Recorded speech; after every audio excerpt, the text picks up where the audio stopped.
Hi everyone and welcome to our market update for October 2015. I'm here with Rob Gilmour.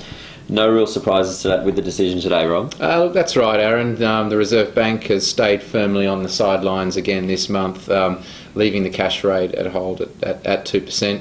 And really what's coming out of the Reserve Bank minutes is much the same sort of rhetoric that we've seen over the last couple of months. They see a path of growth here in Australia, albeit below trend. They're seeing employment growing, and they're very mindful of what's going on overseas. But I suspect we're going to be here for a while.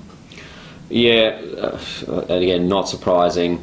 Look, credit market-wise, we're seeing a bit. We're still seeing some tightening there. We are seeing the slowing down of the property market a little bit, so it seems like things are having an effect, which is the desired one.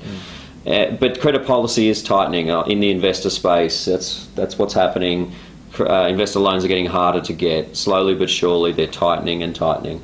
But there's a lot of aggressive nature between the lenders in relation to the owner-occupied space. So that seems to be where things could still be moving, right? So what are your thoughts in terms of future moves for the interest rate cycle? Yeah, look, there's still a fair bit of debate going on with economists, and you'll never get agreement in that space. But there certainly are people predicting, one or two more cuts from the Reserve Bank.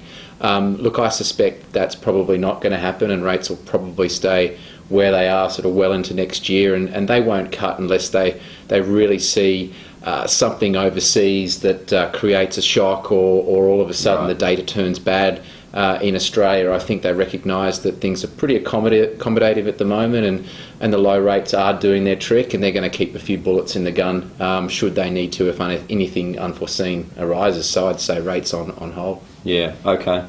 I suppose if they were to move at some point in the future and they did go down, it would only obviously affect the owner-occupied space. I'm sure the markets and the lenders are quite comfortable where they are. APRA is quite comfortable keeping the lenders where they are in the investment space. So anyway, steady as she goes for now. Look, absolutely, and the changes in regulation are starting to have an effect. We're certainly getting the vibe that the heat's coming out of the market. The banks have certainly tightened their lending standards, like you're seeing. Yeah, and share market, there's been a lot of volatility recently, so give us a bit of a take on that. Yeah, look, absolutely. There's been some massive moves in markets here in Australia and overseas, largely driven by concerns, I think, coming from China.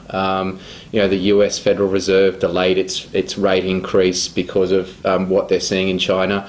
But that said, the US economy is still doing very, very well. Here in Australia, we haven't been immune from that effect overseas in terms of the publicity around China. And our market, you'll recall, earlier this year was up around 6,000, and now we're down to around 5,000. And there's been some massive moves, and you don't get these kind of moves and then have them stop overnight. So volatility, I think, is going to be with us for a while. Right. But we're certainly down back in an area where you can see value in the share market, particularly for long-term investors. Yeah, okay.